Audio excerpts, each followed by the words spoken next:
idea that works created using AI were not original, so you should not be able to, um, have it trademarked, copyrighted, and they felt like the intellectual property did not belong to one person, except for when they were the person who created that piece of work, right?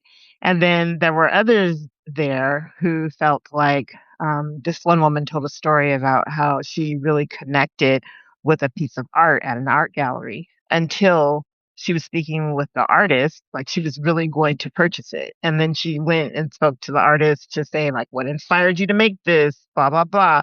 And the artist shared that um, the piece had been created through a series of prompts using AI. And then all of a sudden, the woman didn't want to pay for it.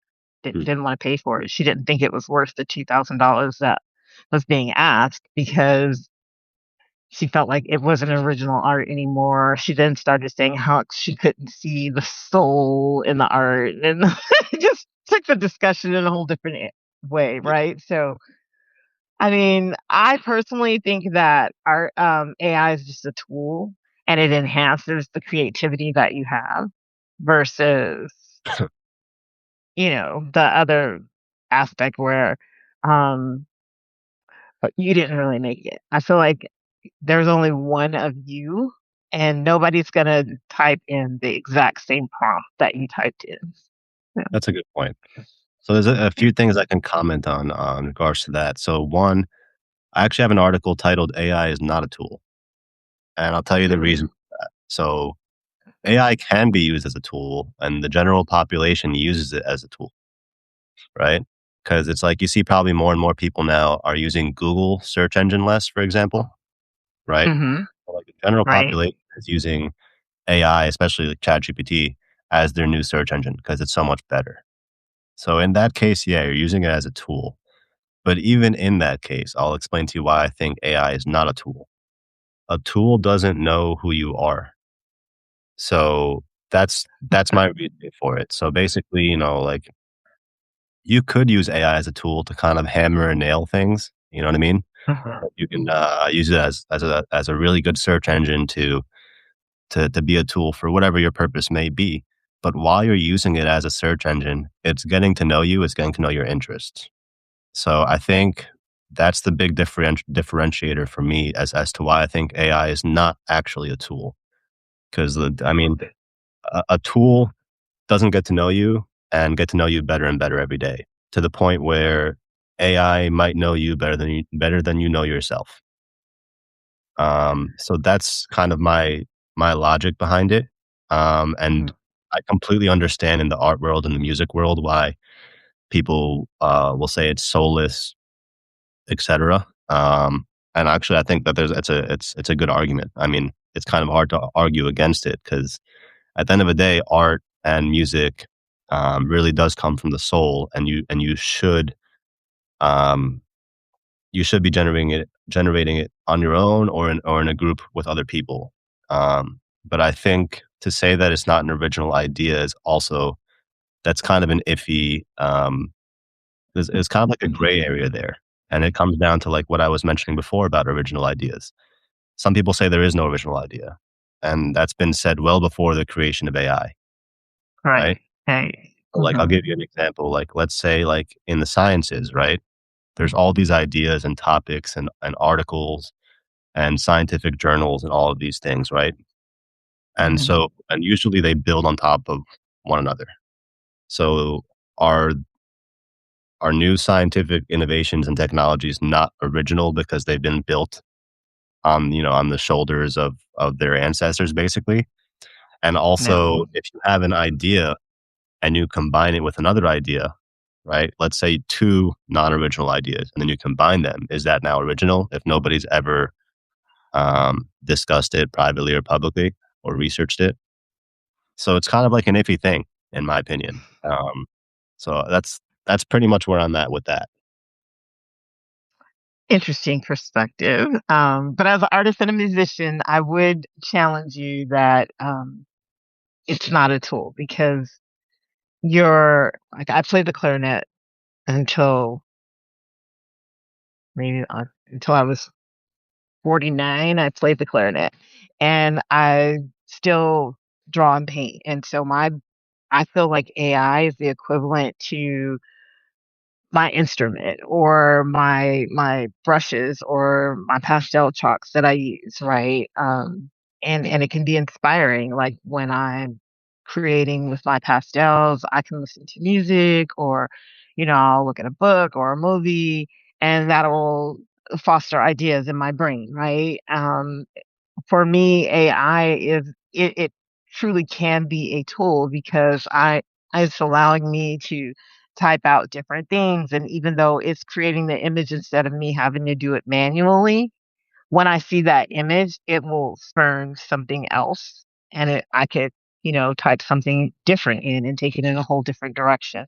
So I get your perspective of it not being a tool, not being able to know you if you think of like a hammer or something of that. But with your instrument, if you're playing your clarinet, your reed gets to know the feel of your mouth, your tongue, and the air that goes through it, right? And it knows when to give off the sound or that you're trying to make. So in that sense, your instrument is a tool, and comparable to that, I would say that AI and that thinking would be a tool. Yeah. But So I guess like there's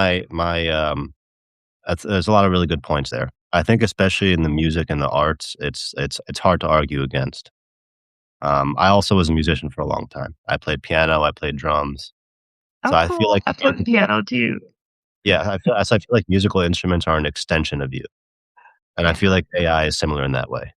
But the Hmm. main difference is like your clarinet doesn't know your name, This right? is Like true. your clarinet doesn't know your interest, like your personal interests, right? So, Right. there's so many aspects to it. For example, like I use AI every day in so many different ways. So let's say like on a Mhm. baseline level, the most basic way that I use AI, for example, is let's say I want to make sure that I ate enough protein today or whatever, because I've been kind of on a health kick for the past year. Mhm. So, okay, so it knows what my targets are, and it'll tell me like, you haven't quite reached your target based on your height and your weight. Maybe you should do this, eat this, right? Right.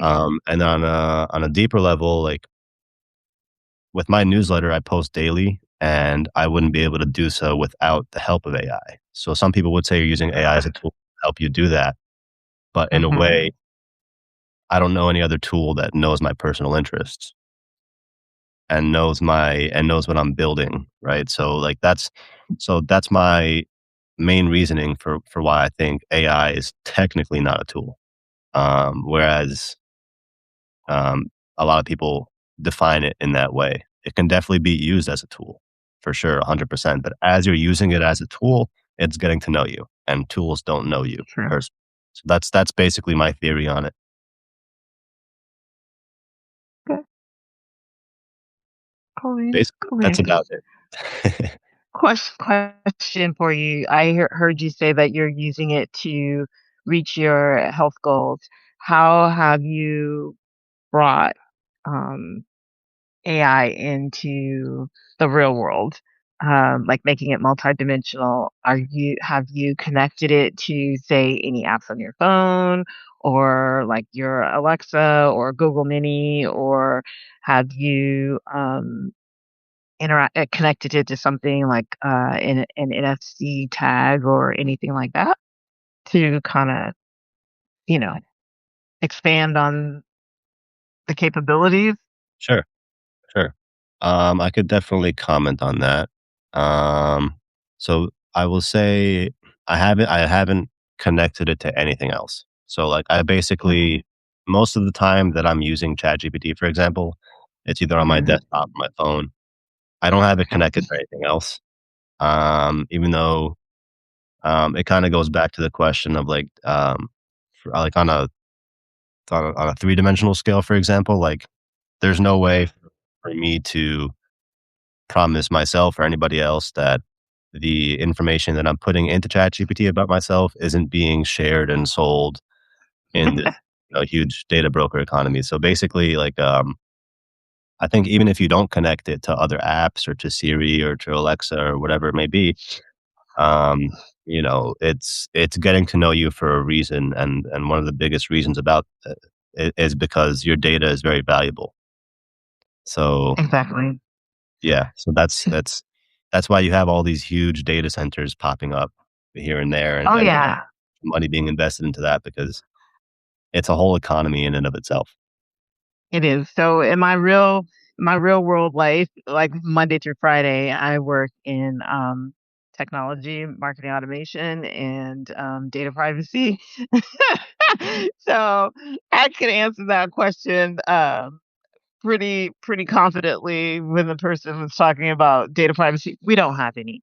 We don't, especially here in the US, because we have no cohesive data privacy laws at this time. I mean, like if you live in California, like there, California and Virginia, New York, they have some data privacy laws, but compared to what is in the GDPR and the rest of the world, even those are watered down immensely, and we never will have one here in the US that is in our best interest because we are a capitalistic country and data is So so let powerful. me ask you this. So, like, since you have experience in that field and you work in it, what do you think about some of these companies? I forget some of their names, but sometimes I'll see advertisements for them. That's like you pay a monthly fee, whatever it may be, and they basically get all your information removed from these data brokers. Is that a real thing? Like, does that actually work? Yeah, so when I was growing up, people used to always say that they knew a man who could get you, a part of the Brooklyn Bridge, that you would own it. It's like that. It's not. It's not legit. That's not legit. What they and even like if you're just, the rape reputation management that people pay for when bad things come out about them on the internet and they like, "Oh, I'm gonna hire somebody who's gonna clean the internet for me." Don't waste your money. All they're doing is putting out new things about you to squash the bad things about you. Like, even for myself, I owned a digital marketing company from, like, 2009 to 2016, and, I wanted to become more known because I only had one client and, that people really knew.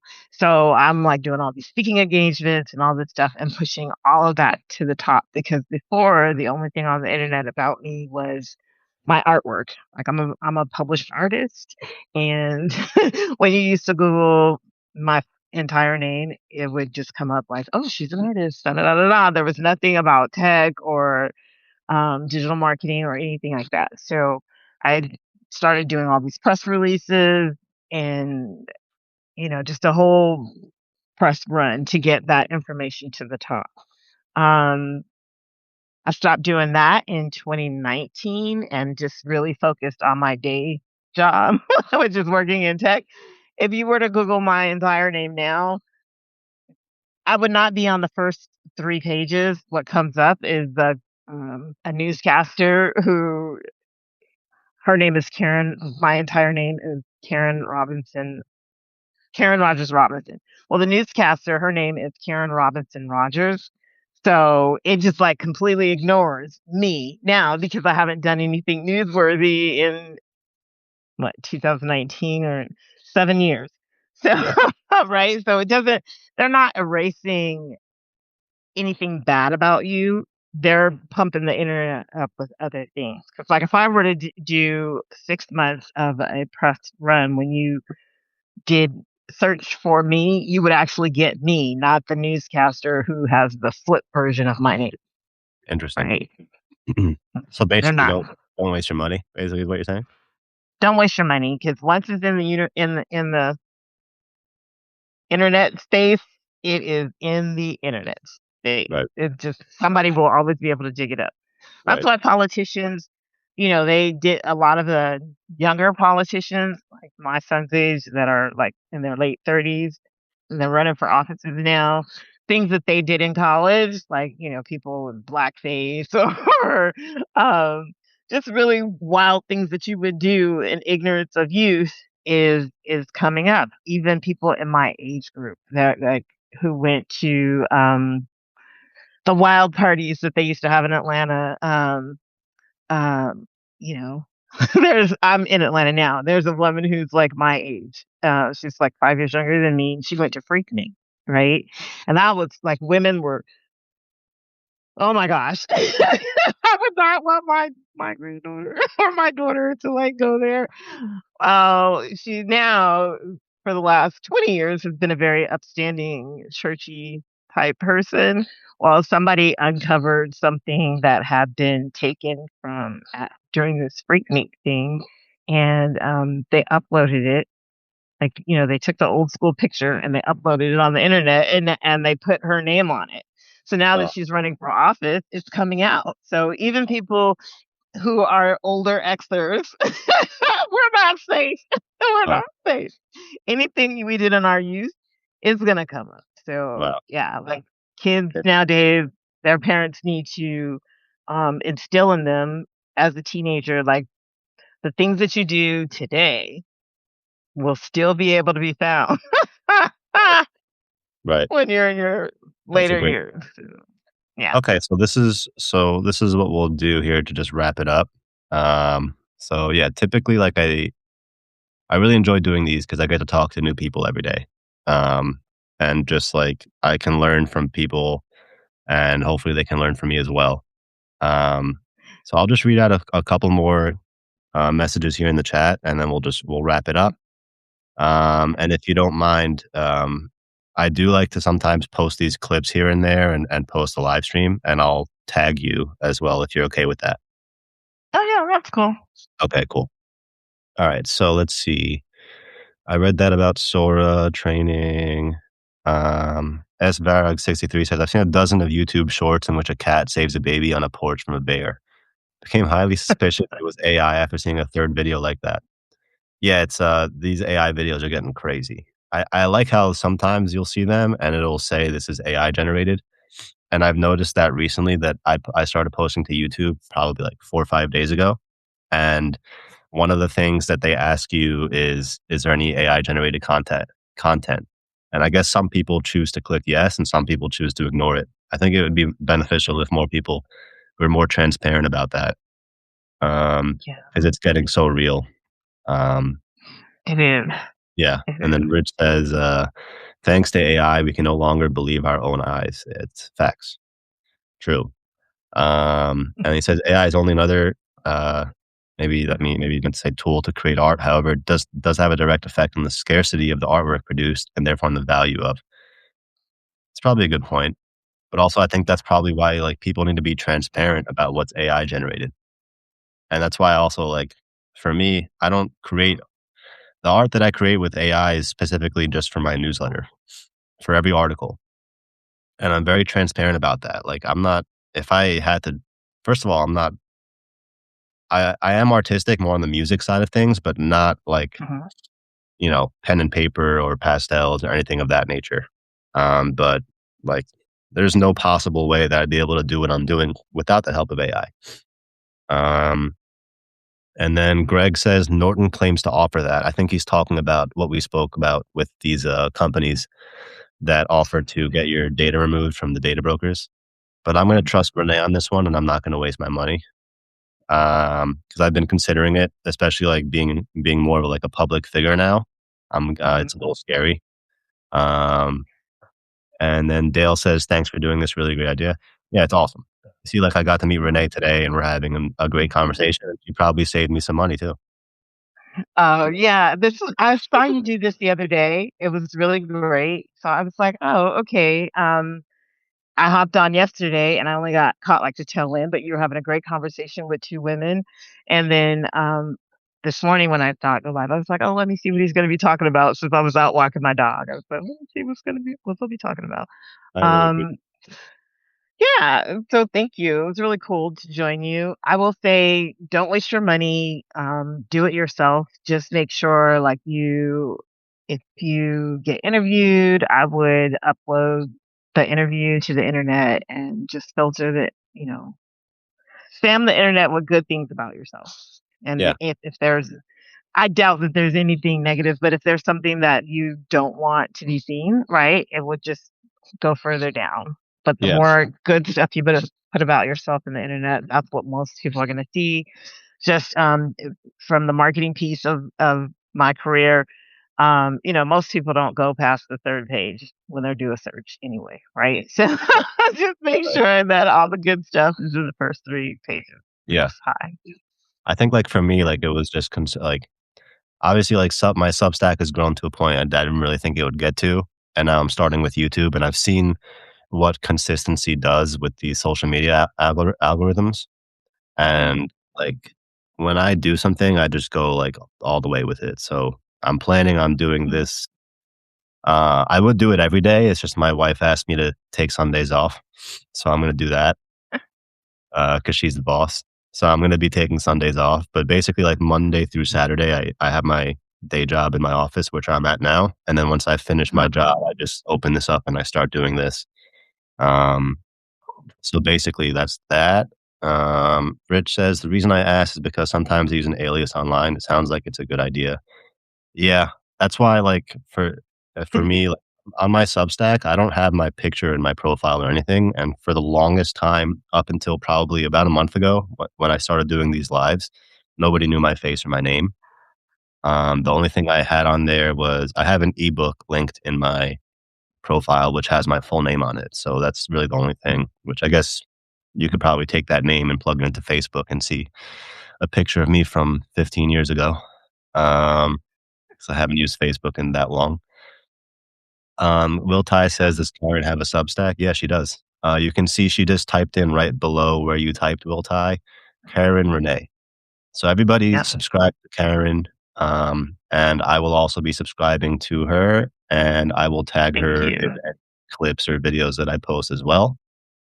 Thanks. And, I think we'll wrap it up there, unless you got anything else you Nope. wanna shout out or anything like that. No. All right. Well, bye for now. I will tune in next time you join. Bye bye, guys. Thank you very much.